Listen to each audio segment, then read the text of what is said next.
दोस्तों नमस्कार, मेरा नाम प्रशांत है और आप देखना शुरू कर चुके हैं आपका अपना खुद का चैनल खुदरंग। एक फैसला आया है सुप्रीम कोर्ट का। चीफ जस्टिस ऑफ इंडिया सहित 3 जजों की पीठ का एक फैसला है और यह फैसला SC/ST अत्याचार निवारण अधिनियम से जुड़ा हुआ है। दोस्तों, अनुसूचित जाति और जनजाति अत्याचार निवारण अधिनियम 1989 का जो ये एक्ट है उससे जुड़ा, या यूं कहें कि उससे जुड़ा हुआ ये ऐसा फैसला है जो कहीं ना कहीं इस देश के तमाम दलित और आदिवासी वर्ग के लोगों को प्रभावित करने वाला है। कई मायनों में ये फैसला बहुत अच्छा भी है बहुजन शोषित वंचित समाज के लिए, और कई मायनों में ये फैसला उनके हितों को कमज़ोर करने वाला भी बताया जा रहा है। तमाम सारे जो दलित संगठन हैं, दलित अधिकारों की लड़ाई लड़ने वाले जो संगठन हैं, वो इस पर चिंता भी जता रहे हैं। आज के इस वीडियो में हम आपको इस पूरे फैसले के बारे में बताने जा रहे हैं कि आखिर chief justice of India BR Gavai ने ऐसी कौन सी टिप्पणी कर दी जिससे अब ये कहा जा रहा है कि जो SC/ST एक्ट, मौजूदा जो SC/ST एक्ट है, वो क्या पहले जैसा नहीं रहेगा क्या उनकी टिप्पणी के बाद? क्या इसके बाद दलित अधिकारों को कहीं ना कहीं कमजोर किया जा रहा है क्या? इस तरीके से बातें निकल के सामने आ रही हैं, सवाल उठ रहे हैं। दोस्तों, ये सारी चीजें मैं आपको आज के इस वीडियो में डिटेल से बताने जा रहा हूं, लेकिन सबसे पहले आपको मैं समझाऊंगा कि दरअसल क्या मामला था और क्यों चीफ जस्टिस ऑफ इंडिया ने यह बात कही। दोस्तों, सबसे पहले आप जरा कोर्ट कचहरी और खास तौर पर सुप्रीम कोर्ट, हाई कोर्ट, इन तमाम सारी बड़ी अदालतों की खबरों को बहुत डीपली कवर करने वाली एक वेबसाइट है बार एंड बेंच। उसने एक खबर प्रकाशित की और उसमें चीफ जस्टिस ऑफ इंडिया की टिप्पणी को आधार बना करके उसको हेडलाइन बनाया गया, जो इस देश के तमाम सारे दलित शोषित वंचित वर्ग और आदिवासियों के लिए एक चिंता का विषय है। जरा ये हेडलाइन आप सबसे पहले देखिए। बार एंड बेंच की ये हेडलाइन है।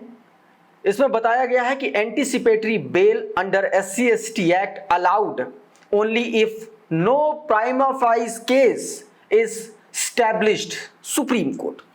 सुप्रीम कोर्ट ने, आप देखिए क्या बयान दिया। सुप्रीम कोर्ट ने यह कहा है कि अगर प्रथम दृष्टया, अगर पहली नजर में ऐसा अदालत को लगता है, कोर्ट को लगता है कि SC/ST अत्याचार निवारण अधिनियम से जुड़ा मामला नहीं बनता है या उससे जुड़े मामले नहीं बनते हैं, तो अग्रिम जमानत यानी कि एंटीसिपेटरी बेल आरोपियों को दी जा सकती है। इससे पहले, कुछ दिन पहले सुप्रीम कोर्ट ने ही अपने एक टिप्पणी में, अपने एक फैसले में कहा था कि जो धारा 18 है, जो तमाम सारी धाराओं से बहुजन दलित शोषित वंचित और आदिवासी लोगों को एक तरीके से सुरक्षित करती है, उनको प्रोटेक्ट करती है, इस मामले में कि धारा 18 अगर है तो इसका मतलब यह है कि आपको अग्रिम जमानत नहीं मिलेगी। और अब अपनी उसी बात को सुप्रीम कोर्ट अपने इस फैसले में, अपनी इस टिप्पणी में पलटता हुआ नजर आ रहा। एक बात तो सुप्रीम कोर्ट कह रहा है कि जो है वो अग्रिम जमानत नहीं मिल सकती, ये धारा 18 कहती है सुप्रीम कोर्ट। और 3 सितंबर को जो chief justice of India BR Gavai ने जो टिप्पणी की वो ये है कि अगर प्रथम दृष्टया आरोप नहीं सही लगते हैं तो एंटीसिपेटरी बेल मिल सकती, यानी कि ये सीधे तौर पर एक कॉन्ट्रडिक्शन है। अब आपको मैं बताता हूं कि दरअसल हुआ क्या था, पूरा मामला समझाऊंगा, फिर ये चीजें आपको और बेहतर तरीके से समझ में आएंगी। दोस्तों हुआ क्या कि जो पिछला महाराष्ट्र का जो विधानसभा चुनाव था, उस विधानसभा चुनाव में महाराष्ट्र में एक जिला है धाराशिव जिला में राजकुमार जैन नाम के व्यक्ति और उसके अन्य साथियों में ने एक दलित परिवार पर, एक दलित व्यक्ति पर हमला किया, जाति सूचक गालियां दी, उसकी मां और जो महिलाएं थी उनको धमकाया और घर को आग लगा देने की, फूंक देने की धमकी दी थी। यह मामला था।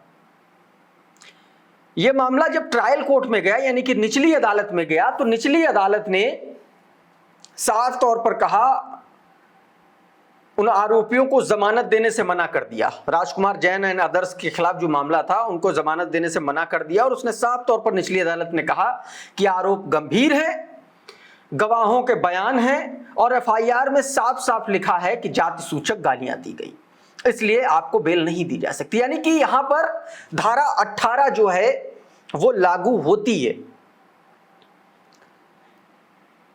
सेशन कोर्ट के निचली अदालत के इस फैसले के खिलाफ आरोपियों ने बॉम्बे हाई कोर्ट में अपील की।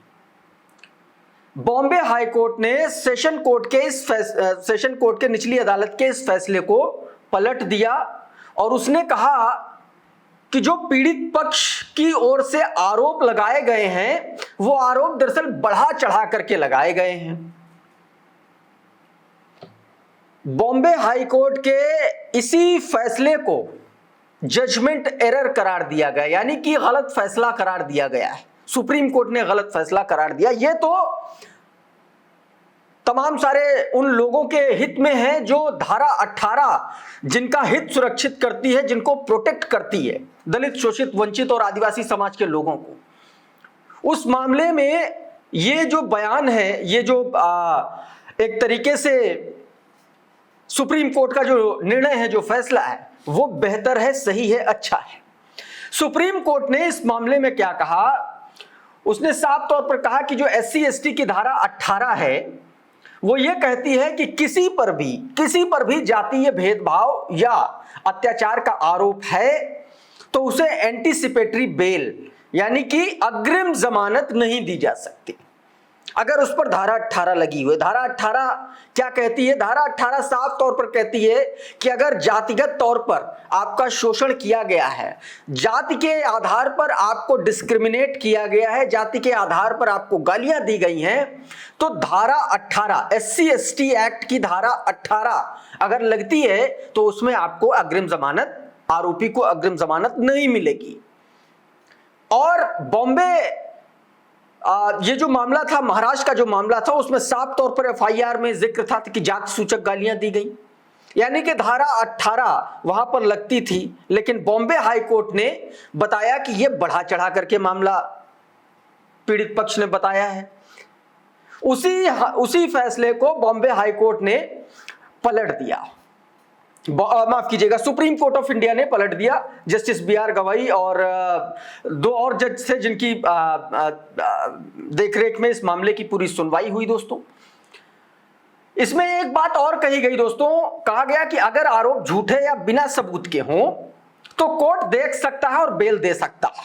यह बड़ा मामला, यह जो टिप्पणी की गई जस्टिस BR गवाई की तरफ से कि अगर सबूत झूठे हैं या आरोप झूठे हैं या सबूत नहीं है तो फिर इस पर अग्रिम जमानत मिल सकती है।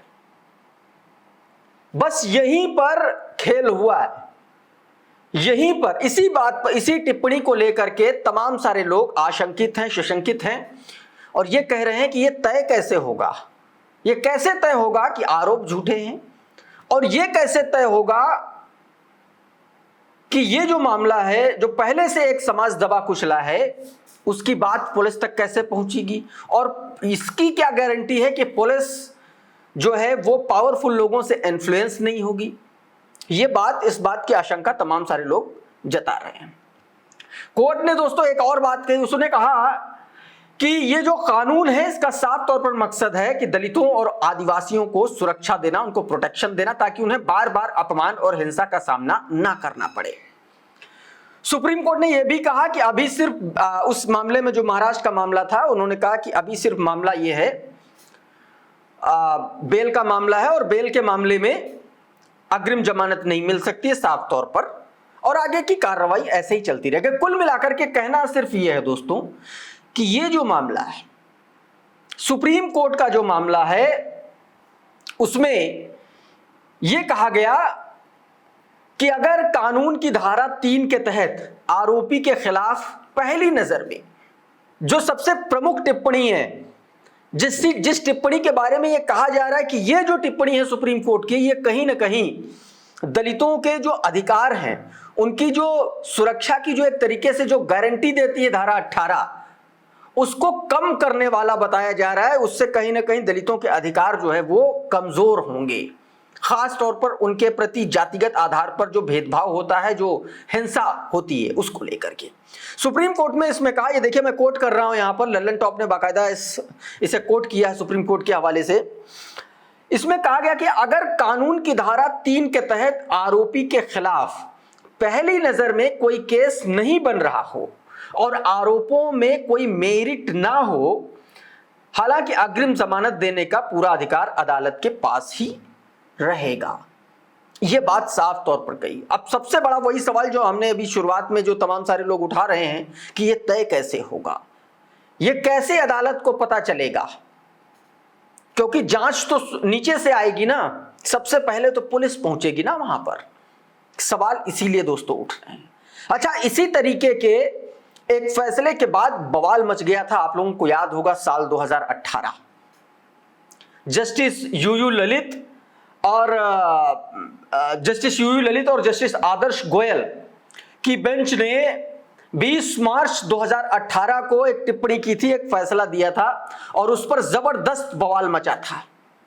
क्या उन्होंने फैसले में यही कुछ इसी तरीके की बातें कही थी, हालांकि वो और ज्यादा बड़ा मामला था, लेकिन कुछ ना कुछ इस मामले को उसी से जोड़ा जा रहा है कि कहीं ना कहीं ये जो धारा 3 का जो मामला है ये फंसता हुआ नजर आ रहा है, क्योंकि ये सीधे तौर पर अग्रिम जमानत की बात कर रही है और वो कोर्ट से सीधा डायरेक्टली अग्रिम जमानत ले सकता है, जांच का उसमें मामला ही नहीं है।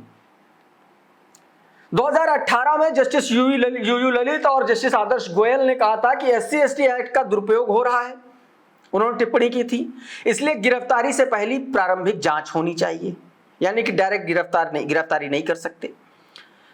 यह भी कहा कि सरकारी अफसरों को गिरफ्तार करने के लिए अधिकारी की अनुमति लेनी होगी। गजब स्थिति का यह फैसला था दोस्तों, इसीलिए बवाल हुआ था और इतनी जबरदस्त हिंसा हुई थी, भारत बंद हुआ था जिसमें तमाम सारे लोगों की जान चली गई थी। अब उस फैसले के बाद एक बार फिर से सुप्रीम कोर्ट ने कुछ इसी तरीके का, इसी से मिलता जुलता एक टिप्पणी की है, ऐसा कहा जा रहा है। बवाल इसीलिए हुआ कि दलित संगठनों को यह लग रहा था 2018 के उस फैसले के बाद कि SC/ST एक्ट को कमजोर कर दिया गया है और ये जो एंटीसिपेटरी बेल वाला मामला उठा है ये कहीं ना कहीं उसी से जुड़ा हुआ माना जा रहा है दोस्तों। उसके बाद सरकार ने जो यूयू ललित और आदर्श गोयल ने जो फैसला दिया था, उसके बाद सरकार ने बाकायदा सुप्रीम कोर्ट में रिव्यू पिटीशन दाखिल की। फिर आखिरकार सरकार ने एक संशोधन बिल लाई, संसद के माध्यम से उसने पारित कराया और कोर्ट के उस आदेश को निरस्त कर दिया गया। उसके बाद यह बवाल शांत हुआ था। अब यह बवाल एक तरीके से आप कह सकते हैं नए सिरे से शुरू हो सकता है अगर इस पर जल्द ही कोई सफाई नहीं आती है। हालांकि कई मामलों में, जो खास तौर पर महाराष्ट्र का जो मामला था, इसमें जिस तरीके से समीक्षा की, जिस तरीके से इसको परिभाषित किया चीफ जस्टिस की अध्यक्षता वाली 3 जजों की जो पीठ ने, वो भी काबिले तारीफ था, क्योंकि उसमें साफ तौर पर कह दिया गया कि जो FIR दर्ज है उसमें जाति सूचक गालियों का जिक्र है, उसमें सबूत है, लोगों के बयान है, इसलिए धारा 18 सीधे तौर पर जस्टिफाइड है और ऐसी स्थिति में जो है वो अग्रिम जमानत नहीं दी जा सकती। तो दोस्तों इस वीडियो में फिलहाल इतना ही। बहुत बहुत शुक्रिया, बहुत बहुत धन्यवाद। आप हमको जरूर बताइए कि इस पूरे मसले के बारे में आप क्या सोचते हैं, सुप्रीम कोर्ट के इस जजमेंट के बारे में आपकी क्या राय है, कमेंट बॉक्स में जरूर लिखिए। ये वीडियो अगर आपको पसंद आया तो इस वीडियो को लाइक कर दीजिए, शेयर कर दीजिए। चैनल पर नए आए हैं तो चैनल को सब्सक्राइब कर लीजिए, बेल आइकॉन जरूर दबा दीजिए ताकि इसी तरीके के तमाम वीडियोस आपको सबसे पहले मिलते रहें साथियों। बहुत बहुत शुक्रिया, बहुत बहुत धन्यवाद। आप जुड़े रहिए आपके अपने चैनल खुद रंग के साथ। नमस्कार।